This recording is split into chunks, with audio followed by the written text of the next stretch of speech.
안녕하세요. 오늘은 식량위기 대한민국에 대해서 우리나라 식량 상황이 어떤가, 아니면 우리나라 농업 상황이 어떤가, 우리나라의 식량은 과연 안전한가, 이런 거에 대해서 이야기를 할 한국정밀농업연구소의 남재작입니다. 제 강의는 세 개의 강의로 준비가 되어 있습니다. 첫 번째 강의는 제목을 멜서스의 저주라고 붙었는데요. 왜 우리가 식량 위기에 다다를 수밖에 없는가, 우리 식량 구조에 대해서, 세계 식량 구조에 대해서 한번 살펴볼 예정이고요. 두 번째 강의는 식량 위기, 요즘 식량에 가장 큰 영향을 미치는 기후 위기와, 아니면 그 기후 위기가 우리 농업에 어떤 영향을 미치는가 하는 그런 얘기를 살펴볼 것이고요. 세 번째 마지막으로는 우리나라의 식량은 어떤가, 우리나라의 식량은 과연 안전한가, 우리나라의 농업 구조는 어떻게 변해야 될 건가 하는 몇 가지 얘기들에 대해서 소개해드릴 예정입니다. 먼저 식량 상황이 어떤지부터 먼저 한번 살펴보겠습니다. 근데 이야기를 하기 전에 사실 이게 식량 위기라 이렇게 얘기를 하면 당황스러우실지도 모르겠습니다. 왜냐하면 우리나라 역사상 사실 요즘만큼 이렇게 풍족한 식탁을 이렇게 먹고 있는 시절도 없었거든요. 한 50년 전에 비해 가지고 지금 우리나라 사람들은 평균적으로 약 30~40% 정도 더 먹습니다. 먹는 양이 늘어났을 뿐만 아니고 먹는 그 종류도 바뀌었죠. 옛날 분들, 1960년대 살았던 분들은 식단의 대부분이 밥이었습니다. 밥이 대부분이었고 고기 같은 거는 잔칫날 정도나 가끔 먹을 수 있는 아주 특별한 경우였죠. 근데 요즘은 밥은 굉장히 많이 줄어들었고요. 고기는 예전에 비해서 한 6배 정도 더 많이 먹고, 그리고 설탕이라든가 아니면은 식용유 같은 거, 닭튀김 할 때 만드는 그런 식용유들이죠. 이런 식용유들은 예전에 비해서 10배나 더 많이 먹습니다. 그러니까 육식이 더 많아지고 더 달게 먹고 더 기름진 음식을 먹고 있는 거죠. 그러다 보니 오히려 막 배가 고픈 게 문제가 아니고 우리나라 사람들은 오히려 비만이 걱정의 시대입니다. 한국인 남성의 경우는 비만 비율이 이미 거의 절반 정도의 한국인 남성이 비만이라고 얘기를 하고 있습니다. 근데 갑자기 웬 그 보릿고개 얘기인가 이렇게 생각하실지 모르겠습니다. 저도 이 좋아하는 진성 가수님의 그 보릿고개라는 노래를 들으면서 예전엔 정말 그랬지 이렇게 얘기를 하고 있죠. 아이야 뛰지 마라 배 꺼질라. 사실 얼마나 배가 고팠으면 애들더러 뛰지 마라 배가 고프다 이렇게 얘기를 했을까요? 이분 연세가 한 60세가 좀 넘었죠. 근데 아마 대부분 분들은 이 얘기를 들으면 또 무슨 옛날 얘기인가 무슨 철진한 얘기인가 할지도 모르겠습니다. 하지만 우리 역사상 우리나라 전 역사를 통틀어서 우리가 이렇게 배를 굶지 않고 살았던데, 밥이 모자라서 걱정하지 않고 살았던 기간은 불과 40~50년 정도에 불과합니다. 나머지 대부분의 기간은 항상 한 끼를 뭐 먹을까, 우리나라의 대부분 국민들은 사실 세 끼를 먹은 지도 뭐 오래되지 않았다고 얘기를 하고 있죠. 그러니까 식량은 항상 고민이었고요. 그리고 또 제가 말씀드리는 건 뭐냐면은 이 식량이 풍족하던 시기가 곧 끝날지도 모른다는 얘기를 하는 겁니다. 근데 그러면 왜 제가 이런 생각을 하는지 한번 살펴보겠습니다. 먼저 그러면 우리는 보통 대개의 경우는 아마 식량이라는 게 항상 풍족했다 생각하실지 모르지만은 최근에 들어가지고도 식량은 주기적으로 항상 식량은 부족했습니다. 우리만 단지 그걸 잘 모르고 살았죠. 왜냐하면 비교적 우리는 요즘 선진국에 들어가잖아요. 그러다 보니까 값이 조금 오르더라도 식량을 살 수 있는 충분한 구매력이 있었기 때문에 그랬습니다. 먼저 식량 위기의 정의가 뭔지를 좀 알고 넘어갈 필요가 있는데요. 식량 위기라는 거는 그 작물 생산량이 갑자기 한 10% 정도 떨어들게 되면은 식량 위기가 아주 약한 단계 1단계 정도의 식량 위기라고 얘기하고요. 20% 정도가 줄어들면 2단계 식량, 그다음에 3단계는 30% 정도 되겠죠. 농사를 지을 때 만약에 생산량이 30% 정도 떨어졌다 이런 얘기를 들으면은 이게 무슨 의미냐면은 그냥 뭐 3분의 1 정도가 날아갔지 이런 뜻이 아니고, 실제로 농민들 입장에서 보면은 수확을 해야 될지 말아야 될지 고민할 정도로 농산물을 이렇게 농사를 망쳤다는 게 이제 30% 정도 이렇게 수확량이 줄었다는 얘기가 됩니다. 아주 극심한 식량난인 거죠. 이쯤 되면은 그 어느 나라가 비축을 하고 있더라도 국민들은 나라 전체가 식량위기에 빠지게 됩니다. 근데 이제 역사적으로 짧은 역사를 보면은 2008년도에 한번 식량 위기가 있었다는 거 한번 다들 기억하실 거고요. 그때 아랍의 봄을 촉발했던 그 식량 위기를 말하는 것이고요. 그 중간에 작은 것들이 있었지만 그건 건너뛰고 1981년도에 큰 식량 위기가 있었는데 우리 한국에서 있었던 식량 위기입니다. 우리나라를 비롯해서 몇 개국의 식량 위기가 있었고요. 뭐 상대적으로 식량 위기의 크기는 작았지만 우리나라의 입장은 굉장히 큰 식량 위기였죠. 이 당시가요. 그리고 73년도에는 아마도 가장 큰 식량 위기가 있었다고 얘기를 하는데 있다고 말해집니다. 73년도는 어떤 해였냐면은 제1차 석유 파동이 일어났던 해였고 이 페루 연안에서 멸치가 잡히지 않았던 해였기도 합니다. 각각의 이제 식량 위기가 있었을 때 어떤 문제가 있었는지 한번 살펴보겠습니다. 1973년도 가장 과거부터 한번 들어와 보겠는데요. 그 당시는 미국에서 콩농사가 대흉작이 들었었고요. 그리고 페루 앞에서 페루가 이제 페루 연안이 세계에서 가장 비옥한 그 어장입니다. 가장 많은 물고기가 잡히고 있는 곳인데 거기에서 멸치가 잡히지 않았죠. 근데 멸치가 어디에 쓰였냐면 당시에는 그 동물 사료로 단백질로 사료로 많이 쓰였습니다. 그래서 페루에서 멸치가 잡히질 않고 그다음에 미국에서 콩에 흉작이 들으니까 무슨 문제가 생겼냐면은 그 동물인데 먹일 단백질이 부족해진 거죠. 그때 일본이 이제 그때 직접적인 타격을 받았는데 왜냐하면 일본은 당시에 이미 잘 살던 시절이었고 축산업이 굉장히 발전했던 시절이었죠. 근데 일본에서는 대부분의 콩을 미국에서 수입을 했었습니다. 콩이라는 거는 사실 이 단백질하고 기름으로 만들어져 있는 작물 중에 아주 특이한 작물이죠. 이 작물이 왜 중요하냐 하면은 식용유를 만드는 데 중요하긴 하겠지만은 식용유를 짜고 남은 그 박이라고 얘기를 합니다. 그 박은 동물 사료로 굉장히 중요합니다. 이게 닭이나 돼지가 빨리 자라게 하려고 그러면은 반드시 단백질이 있어야 되거든요. 근데 미국에서 콩 수출을 금지해버려서 일본에서는 난리가 났죠. 축산업이 할 수 없을 정도로 굉장히 큰 타격을 받았고 일본은 그래서 이때 생각한 게 뭐냐 하면은 한 나라에만 이렇게 너무 식량망을 의존해서는 위험할 수 있겠다는 생각을 했죠. 그래서 일본이 선택한 게 뭐냐 하면은 새로운 대체 지역을 만들자 해서 찾아간 것이 브라질입니다. 브라질의 이 세라도 지역이라는 곳에서 73년도에 그 콩의 수입일 금지 조치가 내려진 후에 세라도 지역을 개발하기 시작을 했고 그래서 오늘날에는 어떻게 됐냐면은 세계 최대의 콩 생산국이 브라질이 됐습니다. 세계 콩 수출국이 브라질이 됐습니다. 미국을 제쳤죠. 그래서 전 세계 콩의 대부분은 미국하고 브라질하고 아르헨티나 정도 이 세 나라에서 대부분의 콩이 생산되고 있다고 보시면 됩니다. 그래서 식량 위기는 이렇게 일본에도 굉장히 큰 충격으로 다가왔고 이런 영향을 미쳤다는 것이고요. 다음으로 81년도에 한국에서 식량 대란이 있었다고 말씀드렸는데 81년도 식량 대란은 80년도에 있었던 대흉작 때문에 그렇습니다. 당시에 우리나라의 그 식량 자급률은 약 70% 정도 됐었죠. 그러니까 대부분 우리나라에서 생산된 것을 대부분 먹었습니다. 근데 우리나라가 먹는 쌀은 이게 흉작이 갑자기 들게 되면은 수입을 해야 됩니다. 그 부족한 양만큼을. 그 당시는 81년도에 흉작은 이제 냉해 때문에 들었다고 얘기를 하는데 냉해가 왜 생겼냐 하면은 그때 그해 80년도 5월 정도에 세인트 헬레나 화산에 굉장히 큰 폭발이 있었고 그 화산재들이 이렇게 북반구를 가렸기 때문에 기온이 일시적으로 굉장히 낮은 기온 1, 2도 정도 떨어졌는 문제 때문에 발생했습니다. 그 해는 굉장히 서늘한 여름이었고 굉장히 비도 자주 내렸습니다. 매 주마다 거의 비가 내리다시피 했고요. 어떤 문제가 생겼냐면은 병해충이 발생하기 좋은 조건이 되는 거죠. 그렇게 되면요. 근데 이제 이때 우리가 주로 심었던 품종이 통일벼라는 품종입니다. 그러니까 77년부터 아니면 73년부터 정부에서는 전국토에다가 통일벼를 이렇게 심으라고 했었죠. 식량 문제를 해결하기 위해서요. 그러니까 한 가지 품종만 전국적으로 다 심었었고, 근데 문제는 이 통일벼라는 작물은 통일벼의 품종의 특징은 뭐냐면은 아무래도 이제 아열대 지방에 있는 그 품종에서부터 개량된 거다 보니까 이 냉해에 약했습니다.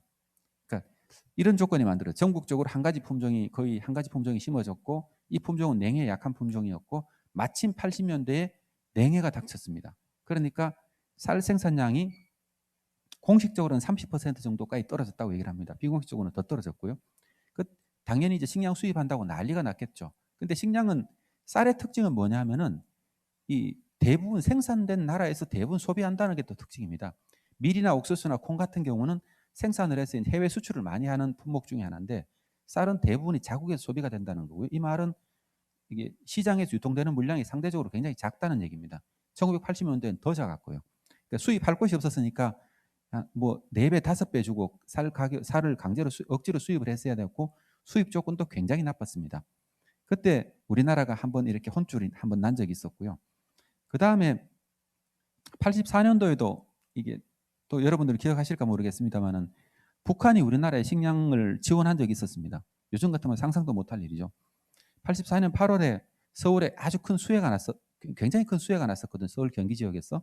그 수해가 굉장히 큰 피해가 컸었는데 북한에서 우리나라에서 쌀을 지원하겠다는 제안을 했고 우리나라 정부가 이거를 받아들였죠. 그래서 여기 사진을 보시면 이제 이게 우리나라에서 북한 쌀이 인천항에서 내려지는 사진입니다.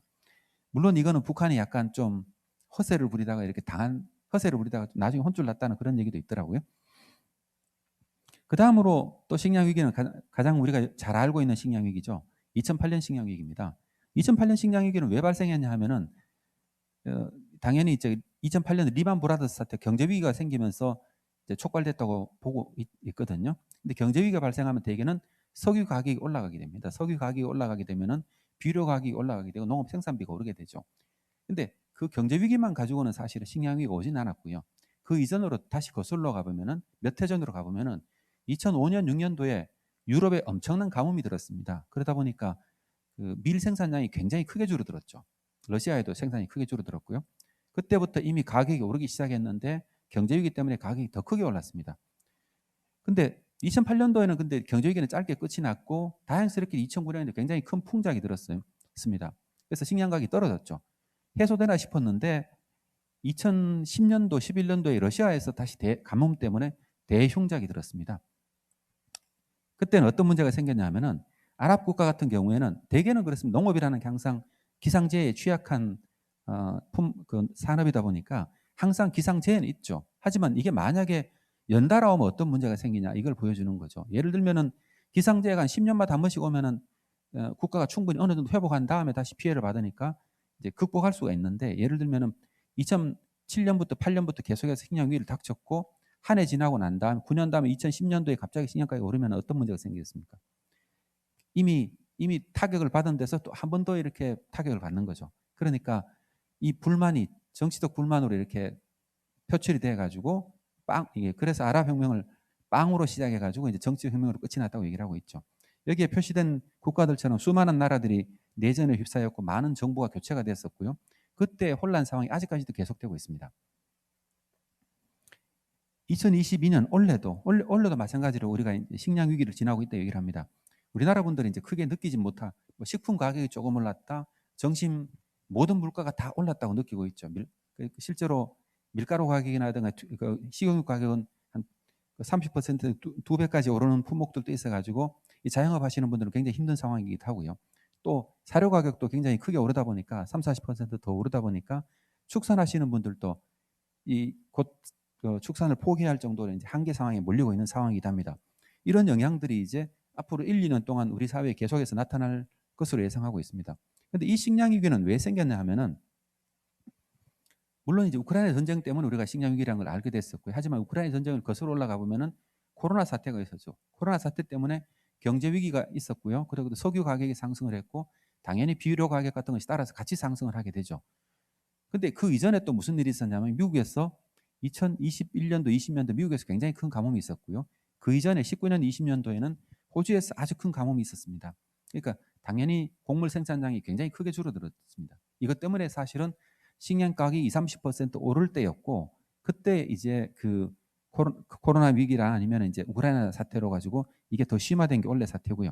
그러다 보니까 식품 가격 지수라는 것들이 2008년, 11년에 있었던 식량 위기 때보다 더 높게 올라가 있는 게 현재 상태입니다. 지금은 현재 북반구에서 대개 수학기이기 때문에 일시적으로 떨어져 있지만은 이 상황이 이제 당분간에 지속될 거라는 걸 충분히 예상할 수 있습니다. 우리나라는 아직까지 식량 위기가 이런 얘기를 하면은 그 남의 나라 얘기처럼 들리기도 하죠. 하지만 이제 전 세계가 뭐 한 8억 명 정도가 영양 실조 상태에 놓여 있다고들 얘기를 하고 있고요. 그리고 예전에는 사실 이 식량 문제가 최근 들어서는 굉장히 줄어들고 있는 상황이었는데 최근 들어서는 기아의 영양 실조 상태에 있는 인구수가 점점 더 늘어나고 있는 추세이기도 합니다. 그러니까 전 세계적으로 식량 상황이 점점 나빠지고 있는 상황이라는 거죠. 왜 이런 문제가 생기고 있는지 근본적으로 한번 살펴보겠습니다. 그 19세기 경제학자, 영국의 경제학자 멜서스가 그 유명한 얘기를 한번 했었죠. 그래서 그분의 말을 따라서 멜서스의 저주라고들 얘기를 하는데 뭐냐면은 기술이 발전해서 식량 생산이 늘어나더라도 인구가 증가하면서 결국은 뭐라 그러죠? 인구가 늘어나는 데 비해 가지고 이 식량 생산이라든가 아니면 그 다른 어떤 그 기술들은 따라서 발전 속도가 인구 증가 속도를 따라갈 수 없기 때문에 결국은 위생 문제나 질병이 창궐하거나 아니면 그 전쟁 같은 것들로 인해서 다시 인구가 감소할 것이다. 그러니 인구는 증가할 수 없다. 이런 약간 저주스러운 말을 남겼습니다. 그래서 이걸 멜서스의 저주 그러기도 하고 멜서스 트랩이라고 얘기를 하기도 하죠. 그 당시에 이제 이 사례를 보여주는 것 중에 하나가 고르타모르라고 하는 이 아일랜드 말로 대기근이라는 뜻입니다. 1840년대에 있었던 아일랜드 대기근 사태인데요. 이거는 아마 굉장히 익숙하실 걸로 생각하는데 감자 때문에 발생한 대기근입니다. 이 당시 이제 신대륙에서 감자가 옥수수가 유럽으로 도입되면서 식량 생산량이 늘어났습니다. 늘어났고 이것 때문에 인구가 굉장히 증가를 했었습니다. 증가했었는데 이 감자 같은 경우도 마찬가지로 아일랜드 같은 경우는 감자의 특징이 뭐냐면은 이게 그 뭐라 그러죠? 영양 번식을 하는 작물이라고 얘기합니다. 뭔 얘기냐면은 바나나처럼 이렇게 감자 같은 경우도 먹는 감자를 이렇게 땅에다가 놓으면은 이게 다시 감자가 되는 거죠. 그러니까 이 감자를 계속 심으면은 심어진 감자가 유전적으로는 거의 동일한 감자가 이렇게 전국토에 다 심어지게 됩니다. 그랬고 마침 1840년도에 비가 많이 내렸어요. 갑자기 비가 많이 내렸고 이 상황이 어떻게 연상됩니까? 앞에 통일부 얘기할 때 우리나라하고 비슷한 상황이죠. 전국토가 하나의 품종으로 심어졌고 기상이 나빠졌다. 그러면 농작물은 아주 그냥 감자 역병이 굉장히 빠르게 번지면서 농산물 수확을 할 수 없을 정도까지 줄어들었습니다. 그때 영국이 이 아일랜드를 지배하고 있을 때였는데 영국에서 식량 수탈까지 같이 겹치면서 아일랜드에서는 짧은 기간 동안에 약 100만 명 정도가 굶어 죽었다고 얘기를 하죠. 그때 그 참상을 기록해 놓은 이 동상들이 그 아일랜드 더블린 수도에 가면 이렇게 동상들이 기록되어 있고요. 외국 정상들이 방문하면 항상 방문하는 곳 중에 하나입니다.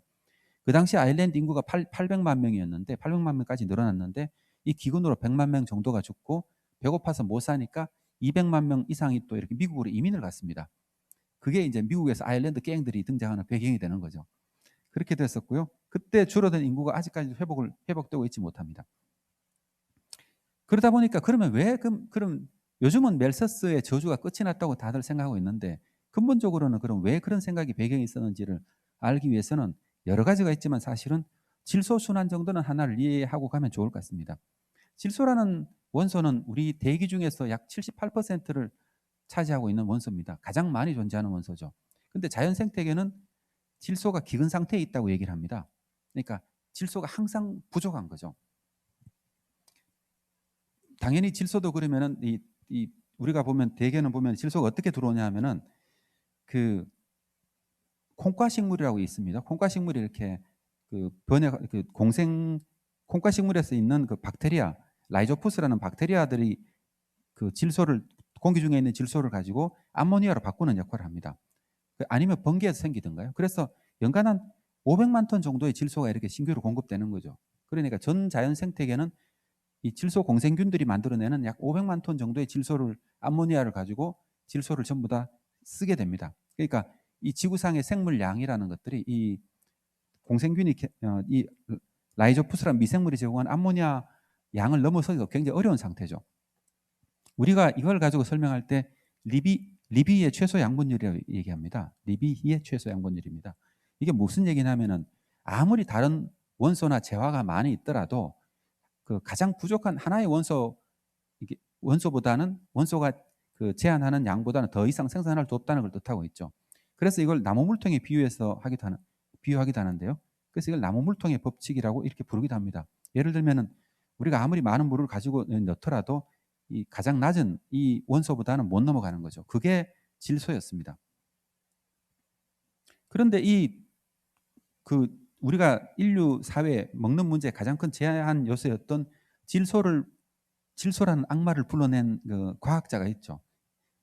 프리차브라는 분인데요. 1918년도에 노벨 화학상을 수상을 했습니다. 이분을 가리켜서 공기로 빵을 만든 과학자라고 얘기를 합니다. 역사적으로 이분은 어떤 일을 했냐 하면은 그 공기 중에 있는 질소하고 수소를 이렇게 반응을 시켜가지고 암모니아를 합성해낸 거죠. 그래서 이게 1908년에 했었고요. 1912년도에 처음으로 이제 그 독일의 그 바스푸사라는 회사에서 이 약 5톤 정도의 암모니아를 합성하는 공장을 만들었습니다. 그 사람, 그 공장을 만든 사람이 그 뭐죠? 그 하버 보시 할 때 그 하버 보시 볼 때 보시입니다. 보시라는 사람은 이름 유사한 분은 여기 독일에 있는 대기업 중에 하나죠. 그 보시사라는 그 공구로 유명한 회사 있잖아요. 그 회사의 그러니까 창업자가 이 보시라는 이 비료를 만든 분의 그 삼촌에 해당하는 분이라고 하더라고요. 그때부터 암모니아 합성하는 것들이 전 세계에 만들어졌습니다. 우리나라도 당연히 그 식량 생산을 하려다 보니까 1950년대부터 비료 공장부터 만들기 시작했었죠. 그때부터 이제 이 질소가 풀려나기 시작하면서 제한인자가 사라졌습니다. 인류의 그 성장을 가로막고 있던 질소라는 제한인자가 사라지고 면서부터 인구가 급격하게 늘어나기 시작했습니다. 이 그래프에서 보시듯이 질소 비료가 만들어지는 양하고 인구 증가 속도하고 거의 비슷한 속도로 증가를 하고 있습니다. 그래서 이 질소 비료 덕분에 오늘같이 이렇게 굉장히 많은 인구가 이렇게 풍족하게 살게 되었고, 그 다음에 인류의 문화가 굉장히 꽃피는데 굉장히 큰 기여를 했었죠. 근데 이제 문제는 그 질소 비료 하나만 가지고 이렇게 된 건 아니고요. 또 하나 이제 결정적으로 작용을 한 것이 뭐냐 하면은 품종입니다. 품종. 예를 들면은 질소 비료가 제한 인자였기 때문에 식량 생산이 항상 이게 많이 생산할 수 없었거든요. 그랬지만 질소가 풀려났다 하더라도 이게 품종이 좋지 않으면 사실은 이게 많이 생산할 수가 없습니다. 근데 그 여기에 새롭게 등장하는 한 분이 노만 볼락이라는 미국의 농학자입니다. 미국의 농학자인데 1940년도에 당시는 멕시코가 굉장히 그 식량 생산량이 떨어져 가지고 기근이 굉장히 심했습니다. 그래서 난민이 문제가 되니까 미국에서 미국 농무성 과학자를 멕시코에 파견합니다. 그때 파견된 사람이 노만 볼라그였고요. 노만 볼라그는 멕시코에 가서 무슨 일을 했냐 하면은 예전에 품종 개발을 했는데요. 예전에 밀은 대부분 다 키가 컸습니다. 굉장히. 왜냐하면 자연 생태계에서 이렇게 잡초하고 경쟁을 하려고 그러면은 빠른 시간 내에 키를 빨리 키우는 게 유리했거든요. 햇볕을 받는데 유리하니까요. 그러다 보니까 재래종 품종들은 전부 다 키가 컸습니다. 왜 키가 큰 게 무슨 문제가 있냐면 만약에 비료를 주게 되면 웃자라게 되고 잘 쓰러지는 특징이 있습니다. 또요. 그리고 또 하나는 큰 게 이삭이 달리면은 키가 크면 이렇게 잘 쓰러지겠죠. 그러니까 식량 생산을 늘릴 수가 없습니다. 근데 이분이 개발한 거는 키 작은 밀이라고 얘기를 하는 겁니다. 키 작은 밀을 개발한 품종을 그냥 키가 작게 만들었죠. 그 작게 만들었는데 이게 이제 대성공을 거뒀습니다. 그래서 이분이 1940년도에 비해 가지고 1960년도 이분이 멕시코에서 떠날 때는 멕시코의 밀 생산량이 6배까지 늘어났다고 얘기를 합니다. 그때 후세 사람들이 이 기간을 기록해 가지고 녹색혁명이라고 명명을 했습니다. 당연히 이제 이 녹색혁명 기술을 2차 대전이 끝난 이후의 세계였으니까요. 전 세계에 확산시키기 위해 가지고 미국에 있는 록펠러 재단하고 그다음에 포드 재단 같은 이런 기관에서 자금을 투자를 해가지고 전 세계 농업 연구소를 만들었습니다. 국제 농업 연구소를요. 그 중에 하나가 이제 필리핀에 있는 IRI라고 IRRI 우리나라에서는 약자로 IRI라고 부르는데 국제 벼 연구소, 국제 미작 연구소 이렇게 부릅니다. 그다음 페루에는 감자 연구소가 있고요. 아프리카에도 이 벼 연구소가 있고 전 세계적으로 이렇게 열 몇 개의 연구소를 만들었습니다. 이 IRI가 왜 중요한지 이는 다음에 또 한번 말씀드리겠습니다. 그리고 우리나라에서는 그럼 당연히 이제 이런 농업 기술, 그 녹색 혁명 기술을 우리나라에 파급하기 위해서 우리나라에도 농업 혁명을 시작했는데 그 시작이 이제 1962년도였습니다. 정부에서는 그때 중요한 정부기관 하나 설립을 했었습니다. 농촌진흥청이라는 기관이었는데요. 이 기관은 현재 이 그림에서 보시는 것처럼 수원역 바로 인근에 있는 서호란 호수가 있습니다. 서호란 호수는 정조대왕이 이제 수원의 화성을 축성하면서 그 배후지로 농업지를 개발하기 위해서 만들었던 저수지입니다. 충만제라고 불렀고요. 그 당시에는. 그리고 요즘은 이제 서호라고 부르고 있죠. 이 근처에 이제 농촌진흥청이라는 만들었고요. 바로 옆에 이제 서울대학교 농대가 있었습니다. 지금은 이제 관악으로 다 옮겨왔지만요. 그러면서 이 농업 연구기관들을 전국에 만들었고 농업 기술을 지도할 수 있는 많은 기관들이 전국에 만들어졌습니다. 얼마만큼 이제 정부가 이 농업 문제에 적극적이었냐면은 1970년도에 이 농민회관이라고 만들어졌는데요. 이 건물도 마찬가지로 서호라는 호수 바로 옆에 있습니다. 농촌진흥청에서 바로 옆에 있는데 이 건물이 당시로서는 굉장히 높은 고층 빌딩이었습니다. 그런데 이 건물의 높이를 층수를 정할 때 어떻게 정했냐 하면은 당시 김일성 대학이 이제 아시아에서 가장 높은 빌딩이라고 했었거든요. 그 김일성 대학보다 한층 더 높게 만들었다고 얘기를 하고 있죠. 그럴 정도로 정부가 굉장히 진심을 담아서 이제 농업에 매진하던 시절이었고요. 그래서 이 농촌진흥청이란과 농업기술, 그러니까 전국에 있는 농촌 지도소들, 그리고 앞에 소개드렸던 비료 공장들이 전국에 만들어졌었고요. 그 다음에 품종이 도입할 때가 됐죠. 그때 이 등장하신 분이 서울대 농대 교수였던 허문회 교수님이신데, 이분이 록펠러 재단의 지원을 받고 그 록펠러 재단이나 이런 데서 만들었던 국제벼연구소, 필리핀에 있는 연구소를 이렇게 파견을 가게 됩니다. 거기서 2년 동안 연구를 하면서 그 필리핀에 있는 국제벼연구소에서 만들었던 품종하고 그 일본에서 가져온 품종을 2개를 이제 교잡을 시켜서 새로운 품종을 만들어내게 됩니다. 이 품종이 통일벼입니다. 이 통일벼를 1973년부터 적극적으로 이제 보급하기 시작했고, 만 4년 만에 1977년도에 우리나라 사람들이 완전히 우리나라에서 생산된 쌀을 먹을 수 있을 만큼 그 대단한 성공을 거두게 됩니다. 그때 만들어진 것들이 이제 그 농촌진흥청 옆에 있는 이 녹색 기념탑이라는 그 이 공적이 길어져 있습니다. 오른쪽에 있는 그림을 보면은 당시에는 이렇게 새로운, 요즘도 그렇습니다만 새로운 품종을 개발하면은 그 품종이 어떤 특징을 가지고 있고 얼마만큼 맛있는가를 테스트를 하게 됩니다. 그때 우리가 식미 테스트라고 하는데, 여기서 통과를 하면 이제 이게 종자가 농가들로 보급되는 거죠. 여기 보면은 박정희 대통령이 당시에 그 쌀맛을 테스트하고 이 체크한 표가 여기 남아 있기도 합니다. 우리나라만 그런 것도 아니고 중국도 굉장히 이제 어려운 시기를 지났던 시기였는데, 그 당시는요. 중국에서는 그 문화혁명하고 그 다음에 그 대약진 운동이라고 있었죠. 그때 5천만 명 정도가 이제 그것 때문에 굶어 죽었다고 얘기를 하고 있고, 그때 문화혁명이 일어나면서 중국이 굉장히, 그 당시는 굉장히 중국이 굶어 죽는 사람이, 기아에 처한 사람이 굉장히 많을 때였습니다.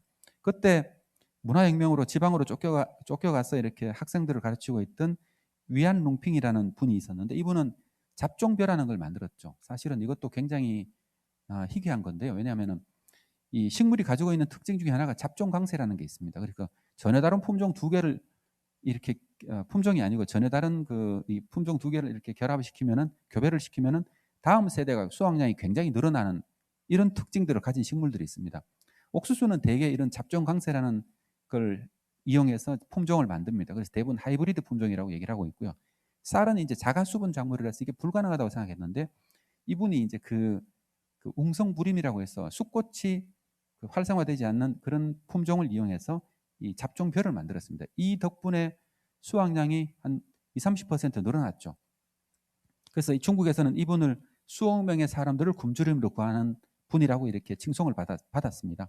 근데 이 사진을 보시면 이 당시는 이분이 작년도에 돌아가셨는데, 이 조문 행렬입니다. 그래서 중국에서 오신 분들이 조문을 하기 위해서 비 오는 날에 이렇게 줄을 서서 기다리고 있는 장면이죠. 그만큼 어떻게 보면은 식량이라는 것들이 절박했고, 이것을 굶주림에서 벗어난 노력들이 처절했다, 아마 이렇게 이해하실 수 있겠습니다. 질소가 생산되기 시작하면서부터 앞에 말씀드렸듯이 이렇게 인구도 늘어났고요. 곡물 생산성과 곡물 생산량이 동시에 많이 증가했습니다. 급격하게 증가를 했었죠. 그래서 1950년대 불과 25억 정도 인구에 불과하던 인구 사람이 지금은 거의 80억에 가깝게 됐었고요. 그리고 농업 기술이 발전한 덕분에 또 이렇게 뭐라 그러죠? 농경지는 거의 늘지 않았음에도 불구하고 식량 생산이 그만큼 늘었다는 거고요. 과학 기술이 큰 역할을 했다고 볼 수 있죠. 녹색 혁명과 새로운 비료, 그다음에 새로운 관계, 농업에 대한 인프라 투자, 이런 모든 것들이 결합해서 이 풍족한 현재를 만들었습니다. 덕분에 세계는 점점 더 많이 먹습니다. 영국에서 불과 200년 전에 영국에서는 1인당 한 1800kcal 정도를 먹었다고 합니다.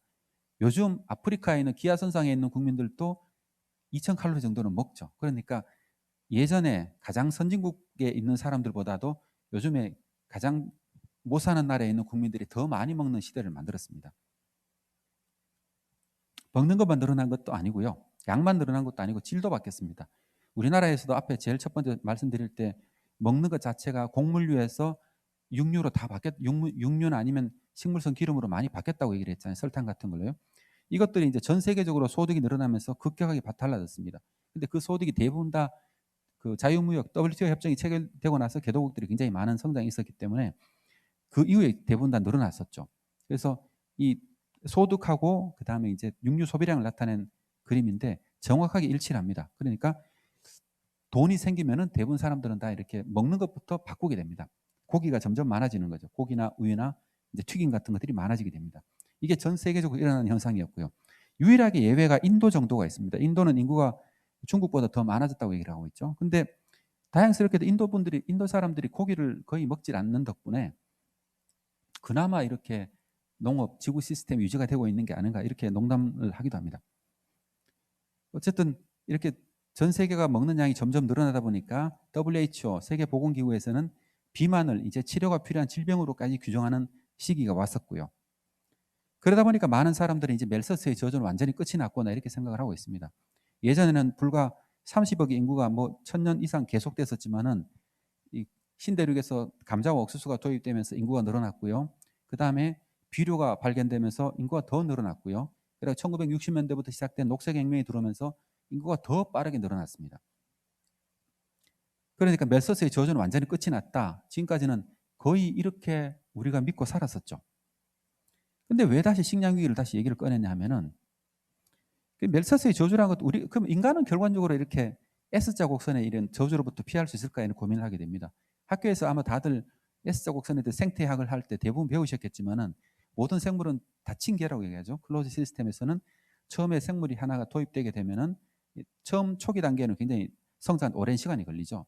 그 다음에 급격한 성장기를 지나게 나면은 그 다음 인구가 이렇게 개체수가 늘어나면은 경쟁이 치열해지면서 성숙기에 도달하게 되고 인구 증가율은 멈추게 되고 그 다음에 경쟁이 점점 더 치열해지면서 쇠퇴기를 접어들게 됩니다. 우리나라 사회는 인구가 지금 어떻게 보면 굉장히 줄어들기 시작한 어떻게 보면 우리나라 사회를 인구 관점에서 볼 땐 이미 쇠퇴기로 접어들었다고 할 만하죠. 근데 이제 그러면은 과연 그러면은 우리가 이 쇠퇴기에서 벗어날 수 있을 거냐? 아니면 우리는 쇠퇴기 아니고 계속적으로 안정적으로 이렇게 제2의 성장을 해나갈 수 있을 거냐? 이게 이제 우리가 근본적으로 오늘 고민하는 문제가 되겠고요. 근데 왜 이런 문제를 제기했냐 하면은 2010년도부터 이미 곡물 생산성은 한계에 도달했다는 얘기를 합니다. 우리가 과학기술을 이용해서 단위 면적당 생산량 자체는 계속해서 늘어나는 추세입니다. 늘어나는 추세인데 문제는 뭐냐 하면은 기상이 이변들이 계속 많이 생기는 거죠. 농업은 이제 농사는 하늘이 짓는다고 얘기를 하거든요. 그러니까 기상이 나쁘면 어떤 기술도 통하지 않습니다. 근데 만약에 단위 면적당 생산량은 점점 늘어나지만은 기상재해 때문에 피해받는 농경지가 많아지면은 생산량 자체는 글로벌 생산량 자체는 정체가 되겠죠. 그런 현상들이 이미 2010년도부터 쭉 나타나고 있습니다. 그래서 2010년도 정도에도 22억 톤 정도, 쌀을 제외한 22억 톤 정도를 생산했는데 2020년 요즘 또 비슷하게 22억 톤 정도를 생산합니다. 그런데 인구는 이미 다 증가를 했죠. 기후학자들이 계속 경고하듯이 기후라는 것들이 그러니까 약간 기후가 평균 기온이 올라가게 되면은 극한 기상이라고 얘기를 하죠. 이게 점점 많아지면서 농사에 실패하는 농경지도 점점 더 늘어나게 되고요. 이 문제에 대해서는 다음 시간에 다시 한번 자세히 다루겠습니다. 그리고 또 해수면 상승 영향도 있습니다. 이거는 현재도 일어나고 있는 그 현상이고요. 그러니까 지구 인구의 대부분은 보면은 가장 많은 인구가 이게 살고 있는 지역이 어디냐면은 해발 10m 이하의 지역에서 가장 많은 인구가 살고 있고요. 대부분 인구가 해발 100m 이하의 지역에서 다 살고 있습니다. 이 오른쪽 그림을 보시면은 밝게 표시된 지역이 인구 밀도가 높은 지역인데 대부분 해안가에 몰려 있습니다. 그런데 왜 해안가에 몰려 있나 하면은 이게 퇴적층이 해안가에 대부분 다 형성이 되거든요. 굉장히 비옥한 토양이 형성되는 거죠. 농사가 굉장히 잘 되는 지역입니다. 그런데 이런 지역들이 해수면이 올라가면 어떤 문제가 생기냐 하면은 그 지하 수위가 올라가게 되고 그러면 점점 더 염분이 토양으로 올라오게 되는 거죠. 이런 때로는 이제 밀물이 때가 되면은 밀물이 들어와서 이게 농토에 바닷물이 들어오기도 하고요. 이런 현상들이 이제 그 방글라데시 같은 나라에서는 이미 나타나고 있는 현상들입니다. 그래서 다카에는 이 기후 난민들이 4, 50만 명 정도가 그 방글라데시 수도에 이렇게 바닷물 때문에 떠난 농민들이 이미 빈민촌을 형성하고 있다고 얘기를 하죠. 이 종합적으로 말씀드리면은 우리가 1960년도, 2000년도 사이에서 녹색혁명을 통해 가지고 인구는 2배가 늘어났고요. 식량 생산은 2.5배가 늘어났습니다. 생산성도 2배 이상 높아졌고요. 경작지를 불과 8%만 늘리고도 그걸 달성을 했었죠. 인류의 대단한 성과라 볼 수 있습니다. 문제는 그럼 앞으로 2050년까지 세계는 어떻게 될 거냐. 인구는 계속 증가하는 거죠. 인구는 계속 증가해서 한 96억, 거의 100억 명 가까이 증가할 거로 예상하고 있고요. 근데 문제는 인구가 늘어나면 그 사람들을 먹일 만한 식량이 생산돼야 된다는 거죠. 그래서 2010년도에 비해 가지고는 아마 우리가 70% 정도의 더 많은 식량을 생산해야만이 인류 전체가 이제 기아로부터 해방될 수가 있습니다. 결국 우리가 이제 식량 위기로부터 걱정하지 않아도 될 거냐, 식량 위기를 걱정해야 될 거냐는 것은 얼마만큼 우리가 더 식량을 생산할 수 있느냐의 문제에 달려 있습니다. 인구 증가하는 걸 인위적으로 막을 수 없기 때문에 그렇습니다. 다음 시간에는 그러면은 우리가 이런 인구 증가에 맞춰서 식량을 더 생산할 수 있는지, 식량을 더 생산하는 데 있어서 가장 큰 제약 요인, 예전에는 질소 비료라고 말씀드렸는데요. 질소 비료는 지금은 이제 기후 변화가 되죠. 기후 영향이 되게 되는데, 우리가 기후 영향 하에서도 그럼 더 많은 식량을 생산할 수 있는지, 기후가 얼마만큼 우리 농업에 영향을 미치고 있는지에 대해서 한번 살펴보도록 하겠습니다. 네, 고맙습니다.